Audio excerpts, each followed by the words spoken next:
నమస్కారం, సిటీ వార్తలకు స్వాగతం. ముందుగా ముఖ్యాంశాలు. 5వ విడత వైఎస్ఆర్ కళ్యాణమస్తు షాదీ తోఫా నిధులను విడుదల చేసిన సీఎం వైఎస్ జగన్. జిల్లాలో 303 మంది లబ్దిదారులకు 2,75,00,000 జమ చేసినట్టు జిల్లా కలెక్టర్ వెల్లడి. ఏపీలో జరిగిన అభివృద్ది సంక్షేమంపై తాము చర్చకు సిద్దం. తమతో చర్చకు చంద్రబాబు సిద్దమా అని ప్రశ్నించిన మంత్రి మేరుగా.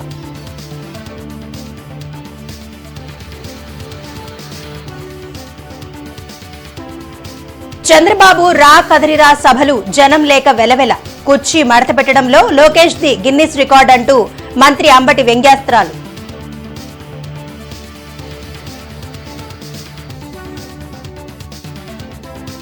ఎమ్మెల్యే ఆళ్ల రామకృష్ణారెడ్డి తిరిగి వైసీపీ గూటికి.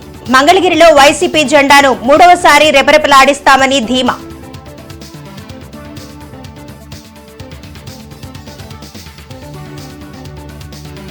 ఏపీజేఏసీ ఆధ్వర్యంలో ఉద్యమ శంఖారావం. సమస్యలు పరిష్కరించుకుంటే 27న చెలో విజయవాడకు పిలుపు.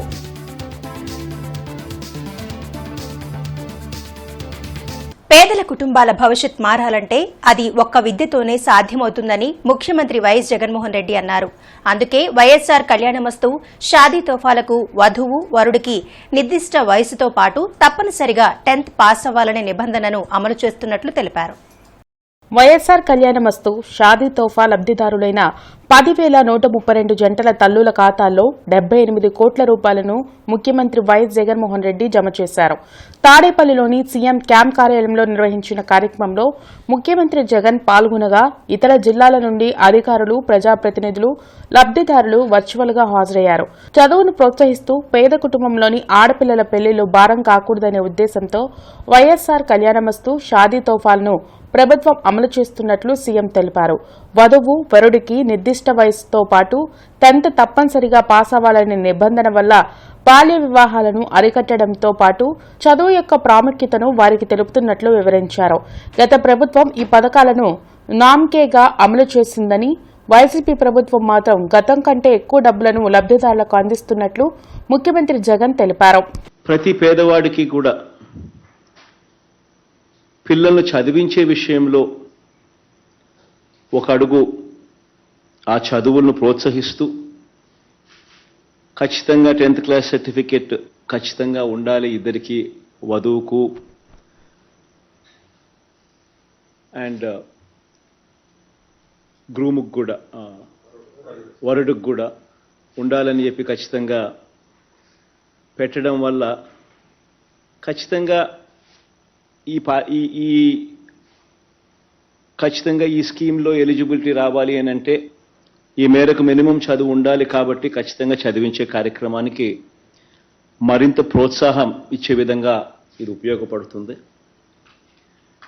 రెండవది మంచి జరిగేది ఏమిటి అని అంటే ఖచ్చితంగా 18 సంవత్సరాలు వధువుకు వయసు ఉండాలి, వరుడుకు 21 సంవత్సరాల వయసు ఉండాలి అని చెప్పి ఇంకొక రెగ్యులేషన్ కూడా ఖచ్చితంగా మ్యాండేటరీగా ఇది ఖచ్చితంగా ఉండాలని చెప్పడం వల్ల జరిగే రెండో మంచి ఏమిటి అని అంటే 10th ఒకవేళ ముందే అయిపోయినా కూడా 15వ సంవత్సరంలోనో 16వ సంవత్సరంలో 10th అయిపోయినా కూడా ఎలాగూ 18 సంవత్సరాల దాకా పెళ్లి అంతకన్నా ముందే జరిగితే ఈ స్కీమ్లోకి ఎలిజిబిలిటీ రాదు. కాబట్టి ఎలాగూ ప్రభుత్వం కాలేజీకి అంటే ఇంటర్మీడియట్కు పంపిస్తే అమ్మఒడి అనే పథకం ఎలాగూ ప్రభుత్వం ఇస్తుంది కాబట్టి దానివల్ల ప్రతి సంవత్సరం ఆ తల్లికి ఆ పిల్లలను ఊరికే కాలేజీకి పంపిస్తే చాలు, అమ్మఒడి అనే పథకం వల్ల మంచి జరుగుతుంది. కాబట్టి ఖచ్చితంగా ఆ ఇంటర్మీడియట్ కూడా చదివించే కార్యక్రమం దిశగా అడుగులు వేస్తారు.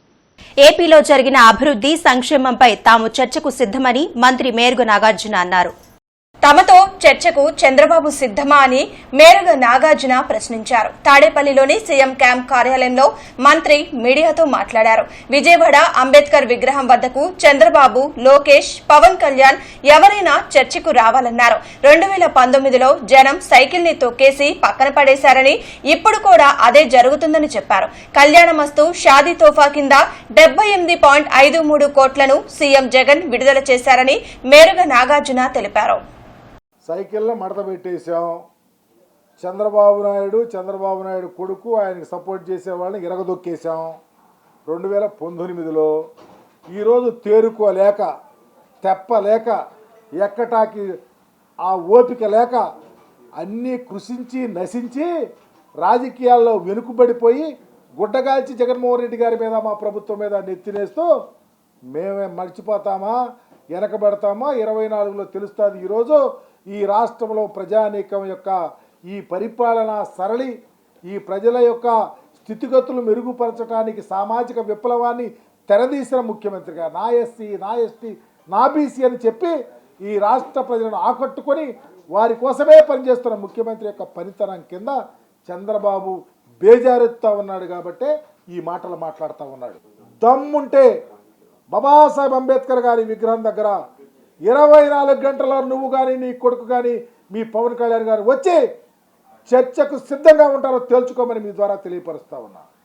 ఫ్యాను రెక్కలు ఎరగొడతారా, సైకిల్ చక్రాలు ఊరగొడతారా 2019లో నేను చూయించాం. 2024లో సైకిల్ చక్రాలు ఉండవు, పెడలు ఉండవు. అవి నడిపినటువంటి వాళ్ళు కూడా ఈ రాష్ట్ర రాజకీయాల్లో ఉండరని మీ ద్వారా తెలియపరుస్తా ఉన్నా. ఈరోజు ఈ రాష్ట్రంలో ఉన్న ఎస్సీ ఎస్టీ బీసీ మైనారిటీలతో పాటు భవన నిర్మాణ కార్మికులకు సంబంధించిన కుటుంబాలకు ఆదుకునే తీరు, దానిలో కూడా చదువే ప్రామాణికంగా 10వ తరగతి పాస్ అవ్వాలని చెప్పటం అంటే ఈరోజు ఈ రాష్ట్ర చరిత్రలో చదువులమ్మ తల్లిని ఏ విధంగా ఓలలాడిస్తా ఉన్నాడో అర్థమవుతా ఉంది. చంద్రబాబు కదిరిరా సభలు జనం లేక వెలవెలబోతుంటే శంఖం వదలేని స్థితిలో లోకేష్ శంఖారావం ఉందని మంత్రి అంబటి రాంబాబు ఎద్దేవా చేశారు. తాడేపల్లిలోని వైసీపీ కేంద్ర కార్యాలయంలో మంత్రి అంబటి మీడియాతో మాట్లాడారు. కుర్చీ మడత పెట్టడంలో లోకేష్ ది గిన్నిస్ రికార్డ్ అంటూ వ్యంగ్యాస్త్రాలు సంధించారు. సిద్ధం సభలకు వస్తున్న స్పందన చూసి టీడీపీ నేతలు భ్రమలు తొలగిపోయాయని చెప్పారు. మళ్లీ సీఎంగా జగనే అవుతారనడంతో ఎలాంటి సందేహం లేదన్నారు. అభివృద్దిపై చర్చకు రమ్మని చంద్రబాబు విసిరిన సవాల్కు తాను సిద్దమన్నారు. టీడీపీ కార్యాలయంలోనైనా తాను చర్చకు వస్తానని, చర్చ అయ్యాక చంద్రబాబు బావురుమని ఏడవకూడదన్నారు. దేనికైనా సిద్ధం. నీ తెలుగుదేశం ఆఫీసులో అయినా చర్చకు సిద్ధం. గుర్తుపెట్టుకోమని మనం చేస్తున్నా. అట్లా లేవు మళ్ళా. అయితే ఒక షరతు అబ్బా, నాతో చర్చకు నువ్వు రావులే, వస్తే ఒక షరతు. చర్చ అంతా అయిపోయిన తర్వాత బావురుమని ఆడవకూడదు. అది మాత్రం గుర్తుపెట్టుకోమని మనం చేస్తున్నా. నువ్వు సవాలు చేసే స్థాయికి వాళ్ళు వెళ్ళావంటే ఎంత దౌర్భాగ్యమైనటువంటి పరిస్థితితో ఒక్కసారి రాష్ట్ర ప్రజలు ఆలోచన చేయమని ఈ సందర్భంగా నేను మనవి చేస్తున్నా. శాసన మండలి కుర్చీ మరద పెట్టేశాడు. మంత్రి 5 శాఖల మంత్రి, 5ఏనా 6 మరి ఎన్నో మంత్రి కుర్చీ మరద పెట్టేశాడు. మంగళగిరిలో కూర్చోవా అంటే నుంచున్నాడు, కూర్చున్నాడు. మంగళగిరి కుర్చీ మడత. ఇక చూసుకో, రాసుకో, మడత పెట్టబోతున్నాడు. తెలుగుదేశం కుర్చీనే మడత పెట్టకపోతే అడగండి, ఎన్నికలైందో తెలుగుదేశం కుర్చీనే మడత పెట్టేస్తాడు. మంగళగిరి ఎమ్మెల్యే ఆళ్ల రామకృష్ణారెడ్డి తిరిగి వైసీపీ గూటికి చేరారు. ఎంపీ ఆళ్ల అయోధ్యరామిరెడ్డితో తాడేపల్లిలోని సీఎం క్యాంప్ కార్యాలయం వచ్చిన ఆర్కే సీఎం జగన్ ని కలిసి పార్టీలో చేరారు. గత డిసెంబర్లో వ్యక్తిగత కారణాలతో వైసీపీకి ఎమ్మెల్యే పదవికి రాజీనామా చేసిన Ramakrishna Reddy AP PCC chief Sharmila సమక్షంలో కాంగ్రెస్ లో చేరారు. పేదలకు మంచి జరగకూడదనే విపక్షాల ప్రయత్నమని, అది ఫలించకూడదని తిరిగి వైసీపీలో చేరినట్లు ఆర్కే మీడియాకు వెల్లడించారు. మంగళగిరిలో వైసీపీ జెండాను 3వసారి రెపరెపలాడిస్తామని చెప్పారు. అభ్యర్థి ఎవరనేది అధిష్టానం చూసుకుంటుందన్నారు. మీరు ఏ అభ్యర్థిని మంగళగిరిలో మీరు ఇచ్చినా కూడా ఆ అభ్యర్థి విజయానికి పూర్తి స్థాయిగా అన్కండిషనల్గా నేను పనిచేసి ఖచ్చితంగా తిరిగి 3వసారి మంగళగిరిలో వైఎస్ఆర్ కాంగ్రెస్ పార్టీ గెలుపుకి నేను పనిచేస్తానని చెప్పి చెప్పడం జరిగింది. ఇటువంటి పరిస్థితుల్లో ఇక నుంచి అన్నకి నేను చెప్పడం కూడా జరిగింది. పేదవాడికి ఏ విధంగా అయితే ఈ రోజున జరుగుతున్న అదే ప్రతిపక్షాలన్నీ కూడా చూసాం. 2009లో రాజశేఖర రెడ్డి గారి మీద ప్రతిపక్షాలన్నీ కూడా ఏకమయ్యి ఏ విధంగా అయితే మరి రాజకీయంగా వచ్చినాయో ఆ రోజున ప్రజలందరూ కూడా రాజశేఖర రెడ్డి గారికి అండగా నిలబడ్డారు. అలాంటి పరిస్థితి మళ్ళా తిరిగి ఈ రోజున వస్తూ ఉంది. ఈ రాష్ట్రంలో పేదవాడికి మంచి జరగకూడదు, మధ్యతరగతి వాడికి ఎవరు అండగా ఉండకూడదు, మధ్యతరగతి వాళ్ళు ఎస్సీ ఎస్టీ బీసీ మైనార్టీలు ఎవరు కూడా రాజకీయంగా ఆర్థికంగా సామాజికంగా ఎదగకూడదు అని చెప్పేసి ఈ ప్రతిపక్షాలన్నీ కూడా చేస్తున్నటువంటి ప్రయత్నాన్ని తిరిగి ఎండగట్టాలి, వాటికి ఎదురుగా నిలబడాలి అని చెప్పేసి భావిస్తూ జగన్మోహన్ రెడ్డి గారి సారథ్యంలో అన్కండిషనల్గా పనిచేయడానికి, అదేవిధంగా మంగళగిరిలో మళ్ళా చెప్తా ఉన్నాం, తిరిగి 2024లో కూడా నేను వైఎస్ఆర్ కాంగ్రెస్ పార్టీ అభ్యర్థి గెలుపుకి నేను కృషి చేస్తాను, పనిచేస్తానని చెప్పి తెలియజేసుకుంటూ ఉద్యోగ, ఉపాధ్యాయ, కార్మిక, పెన్షనర్ల ఐక్య కార్యాచరణ సమితి ఆధ్వర్యంలో ఉద్యమ శంఖారావం జరిగింది. నగరంపాలెం నుంచి ర్యాలీగా వచ్చిన ఏపీజేఏసీ కలెక్టరేట్ వద్ద ధర్నా నిర్వహించి నిరసన తెలిపారు. తమ న్యాయమైన సమస్యలు పరిష్కరించాలని డిమాండ్ చేస్తూ ఏపీజేఏసీ ఉద్యమాన్ని ఉధృతం చేసింది. ఈ మేరకు కలెక్టరేట్ వద్ద ఉద్యమ శంఖారావంను నిర్వహించారు. తమ అవసరాల కోసం దాచుకున్న డబ్బులను ఇవ్వకుండా ఉద్యోగులను రోడ్డుపాలు చేసిన ఘనత వైసీపీ ప్రభుత్వానికి దక్కుతుందని ఏపీజేఏసీ నేతలు ధ్వజమెత్తారు. 12వ పీఆర్సీ ప్రకటించిన ప్రభుత్వం ఐఆర్ ఇవ్వకుండా నిర్లక్ష్యం వహిస్తుందన్నారు. సమస్యలను పరిష్కరించుకుంటే ఈ నెల 27న చలో విజయవాడను చేపట్టి మరోసారి విజయవాడను దిగ్బంధించి ఉద్యోగుల సత్తా ఏంటో చూపిస్తామని హెచ్చరించారు. ప్రభుత్వం చాలా మోసపూరితంగా ఉన్నది. ఈ 4.5 ఏళ్లలో ఉద్యోగులకి చాలా నష్టం చేసింది. రివర్స్ పీఆర్సీతో మొదలుపెట్టుకొని ఇవాళ మాకు పెండింగ్ బకాయిలు అనేక వేల కోట్ల రూపాయలు ఉన్నాయి. దీంతో మమ్మల్ని మోసం చేస్తున్నటువంటి ఒక అభిప్రాయంలోకి వచ్చాం. అనేక బట్టలు నొక్కుతా ఉన్నటువంటి ప్రభుత్వం ఉద్యోగుల విషయంలో, ఉపాధ్యాయులు, కార్మికుల పెన్షన్ల విషయంలో తీవ్ర అన్యాయం చేసింది చెప్పి మేము ఫీల్ అవుతున్నాం. ఇదే కనుక న్యాయమైన సమస్యలు పరిష్కరించకపోతే పెద్ద ఎత్తున ఉద్యమాలు చేసి ఈ ప్రభుత్వాన్ని గుణపాఠం చేయడానికి కూడా మేము సిద్ధంగా ఉన్నాం.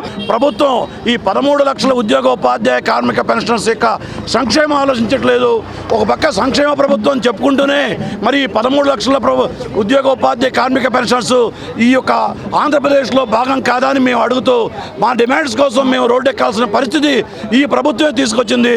మరి ఈ ప్రభుత్వాన్ని కనువిప్పు కలగాలని, ఈ ప్రభుత్వం కనుక మా డిమాండ్స్ వెంటనే ఒక వారం రోజుల లోపు 27వ తారీఖు లోపు కనుక వెంటనే ఐఆర్ ప్రకటించబోతే, మా పెండింగ్ బకాయిలను కనుక వాళ్ళు ప్రకటించబోతే చలో విజయవాడ భారీ ఎత్తున మేము సీఎం జగన్ వైఫల్యాలను ప్రజల్లోకి తీసుకెళ్లేందుకు పీసీసీ అధ్యక్షురాలు షర్మిల నిర్ణయించారని కాంగ్రెస్ పార్టీ సీడబ్ల్యూసీ ఆహ్వానిత సభ్యులు గిడుగు రుద్రరాజు తెలిపారు.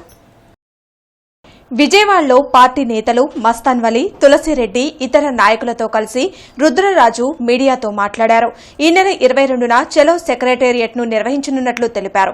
అలాగే ఫిబ్రవరి 26న అనంతపురంలో జరిగే బహిరంగ సభలో ఏఐసీసీ అధ్యక్షులు మల్లికార్జున ఖర్గే పాల్గొంటారని చెప్పారు. అలాగే విశాఖ, గుంటూరు, జంగారెడ్డిగూడెంలలో బహిరంగ సభలు నిర్వహించనున్నట్లు తెలిపారు. ఇండియా కూటమిలో ఉన్న పార్టీలు, ప్రజా సంఘాలతో కలిసి ఈ నెల 23న విజయవాడలో షర్మిల సమావేశాన్ని నిర్వహిస్తారని వివరించారు.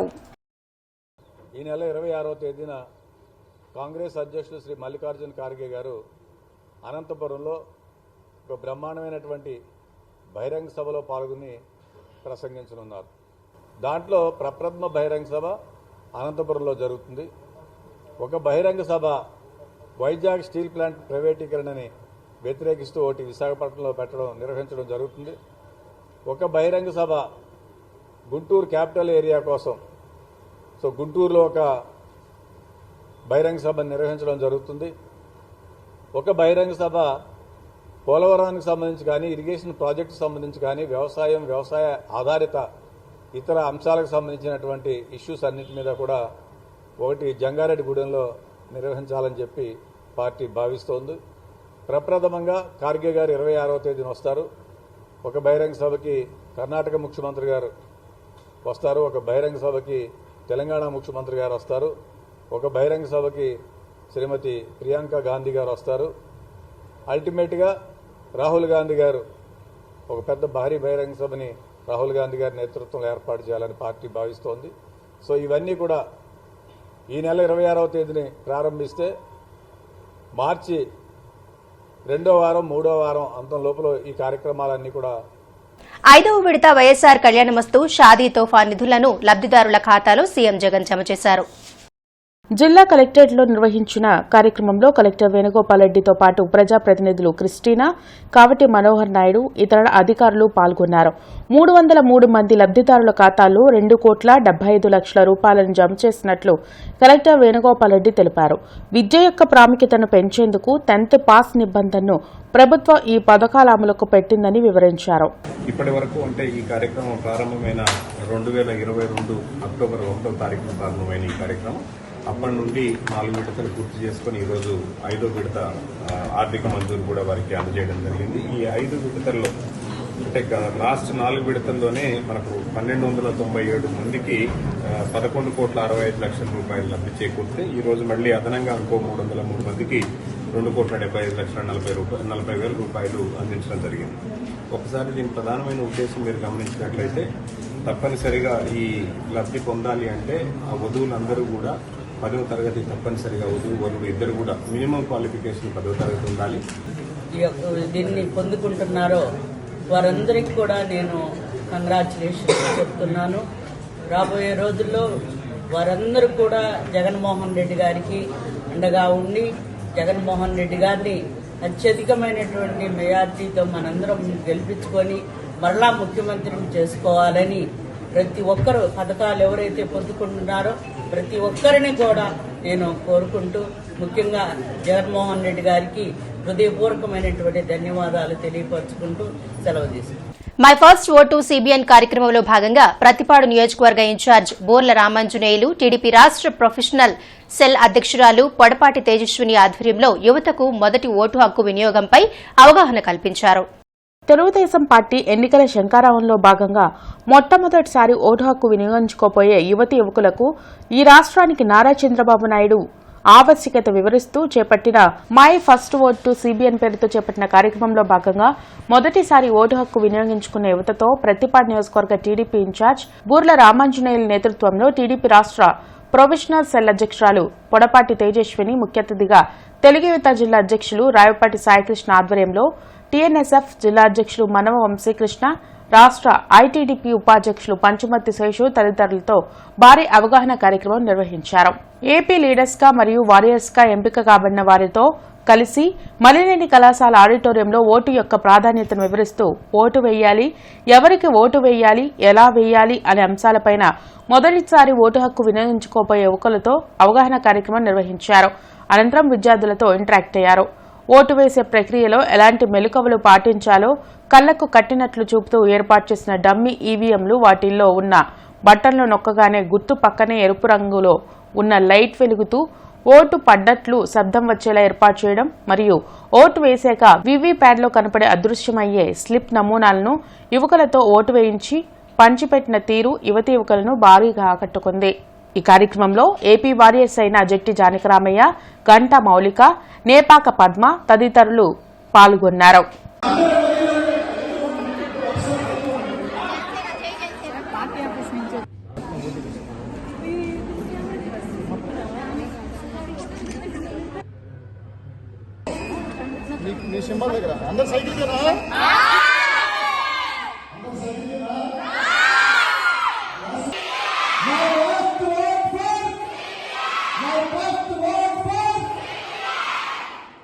మరి ఈరోజు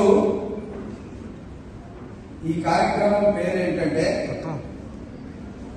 నా ఫస్ట్ ఓటు సిబిఎన్ గారికి. సిబిఎన్ గారు అంటే ఎవరో తెలుసా? ఇప్పుడు చెప్పండి, సిబిఎన్ అంటే ఎవరు? ఎవరు ఎన్ని చెప్పినా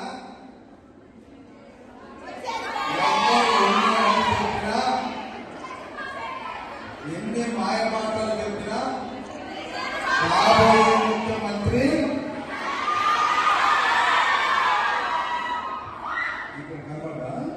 ఎలక్షన్ ఆఫీసర్ ఎవరైతే వస్తారో మీరు వెళ్ళి వేయబోయే బూత్ ఉంటుంది.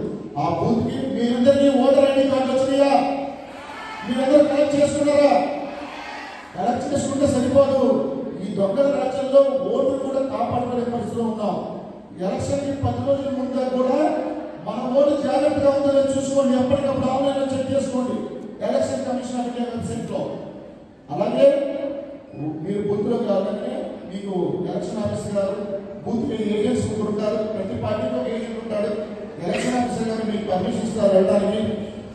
వెళ్ళిన వెంటనే వాళ్ళ దగ్గర కంట్రోల్ యూనిట్ ఉంటుంది. మిమ్మల్ని ఇంత బహిరంగంగా ఉండదు, ఒక సీక్రెట్ ఛాంబర్ ఉంటుంది. అక్కడికి మీరు ఒక్కళ్ళు మాత్రమే వెళ్తారు. మీ ఓట్ని స్వతంత్రంగా హ్యాపీగా మీరే వినియోగించుకునే అవకాశం ఉంది. కాబట్టి 1-2 సార్లు చూసి ఈరోజు ఇక్కడ మేము ఓన్లీ 2 గుర్తులు పెట్టడం జరిగింది. ఒకటి తెలుగుదేశం పార్టీ అభ్యర్థి, మరొకటి జనసేన అభ్యర్థి. అంటే తెలుగుదేశం పార్టీ అభ్యర్థి ఉన్న దగ్గర జనసేన గుర్తు ఉండదు, గ్లాస్ గుర్తు ఉండదు. గ్లాస్ గుర్తు ఉన్న దగ్గర సైకిల్ గుర్తు, ఎందుకంటే 2 టైర్లపై పోటీ చేస్తున్నాయి. కాబట్టి ఈ విషయాన్ని గ్రహించండి. చూసి కరెక్ట్గా ఏదైతే ఇక్కడ దివ్యాంగుల పెన్షన్ 6,000 వరకు పెంచాలని ఎంఆర్పీఎస్ వ్యవస్థాపక అధ్యక్షులు మందకృష్ణ మాదిగ డిమాండ్ చేశారు. ఈ సందర్భంగా మందకృష్ణ మాదిగ మీడియాతో మాట్లాడుతూ దివ్యాంగులు రోడ్డెక్కక ముందే వైసీపీ ప్రభుత్వం తగు నిర్ణయం తీసుకోవాలన్నారు. అన్ని రాజకీయ పార్టీలు దివ్యాంగుల సమస్యల పట్ల సానుకూలంగా స్పందించాలని కోరారు. డిమాండ్ల సాధన కోసం మార్చి 9న చలో అమరావతి నిర్వహించనున్నట్లు మందకృష్ణ ప్రకటించారు. ఆంధ్రప్రదేశ్లో ఉండబడే లక్షలాది మంది వికలాంగులు తమ హక్కుల సాధన కోసం ప్రజా ఉద్యమాన్ని నిర్మించకముందే, రోడ్డెక్కక ముందే వికలాంగుల డిమాండ్ల పరిష్కారం కోసం జగన్మోహన్ రెడ్డి గారి ప్రభుత్వం ముందుకు రావాలి. పెన్షన్ని, వికలాంగులకు ఇచ్చే పెన్షన్ని 6,000కు పెంచాలని డిమాండ్ చేస్తున్నాం. ఆంధ్రప్రదేశ్లో ఉండబడే లక్షలాది మంది వికలాంగుల ఆవేదనని, ఆకాంక్షల్ని, డిమాండ్లని జగన్మోహన్ రెడ్డి గారి ప్రభుత్వం ముందు పెట్టడానికి చలో అమరావతి పిలుపునిస్తున్నాం. మార్చి 9న చలో అమరావతి పిలుపునిస్తున్నాం. నియోజకవర్గంలోని 5 మండలాలకు చెందిన వాలంటీర్లకు సేవామిత్ర, సేవా వజ్ర అవార్డులతో పాటు నగదు బహుమతులు ఎమ్మెల్యే నమ్మూరు శంకర్రావు అందజేశారు. ఈ సందర్భంగా ఆయన మాట్లాడుతూ దేశంలో ఎక్కడా లేని విధంగా వాలంటీర్ వ్యవస్థను ఏర్పాటు చేసి ప్రతి ఇంటికి సంక్షేమం అందిస్తున్న ఏకైక నాయకుడు సీఎం జగన్మోహన్ రెడ్డి అని చెప్పారు. ఈ సందర్భంగా ఎమ్మెల్యే నంబూరు శంకర్రావు మాట్లాడుతూ దేశంలో ఎక్కడా లేని విధంగా వాలంటీర్ వ్యవస్థను ఏర్పాటు చేసి ప్రతి ఇంటికి సంక్షేమాన్ని అందిస్తున్న ఏకైక నాయకుడు సీఎం జగన్మోహన్ రెడ్డి అని చెప్పారు. వాలంటీర్ వ్యవస్థపై ప్రతిపక్షాలు చేసిన విమర్శలు తమ పనితీరుతో వాలంటీర్లే తిప్పికొట్టారన్నారు.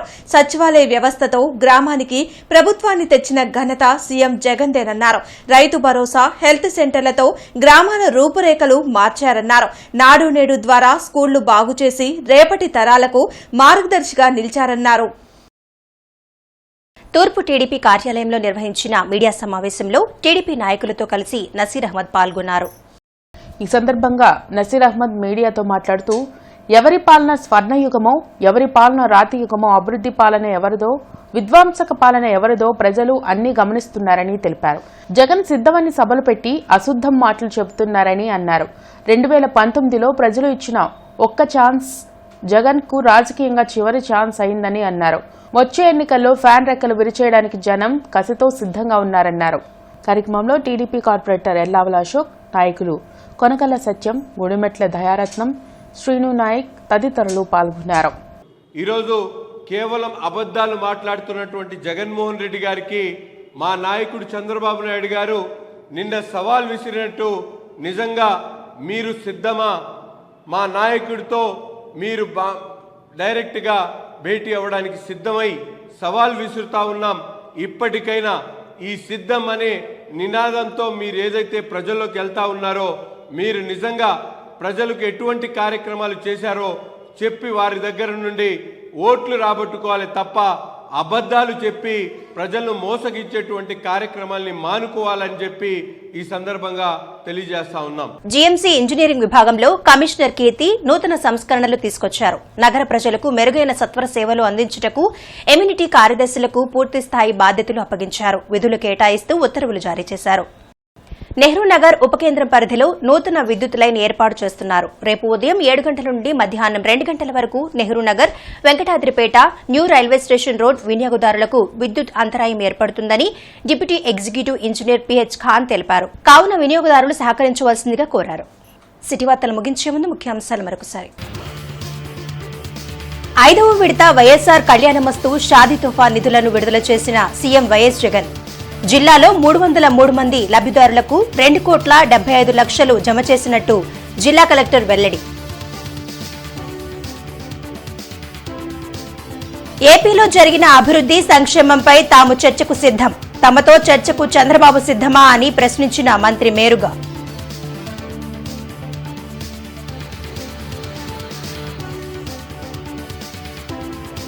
చంద్రబాబు రా కదలిరా సభలు జనం లేక వెలవెల. కుర్చీ మడత పెట్టడంలో లోకేష్ ది గిన్నిస్ రికార్డ్ అంటూ మంత్రి అంబటి వ్యంగ్యాస్త్రాలు.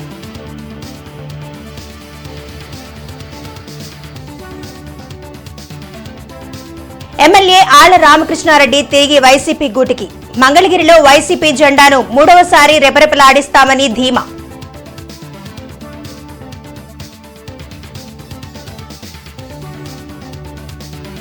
ఏపీజేఏసీ ఆధ్వర్యంలో ఉద్యమ శంఖారావం.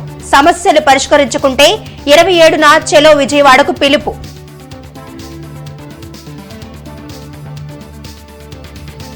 సిటీ వార్తలు సమాప్తం. నమస్కారం.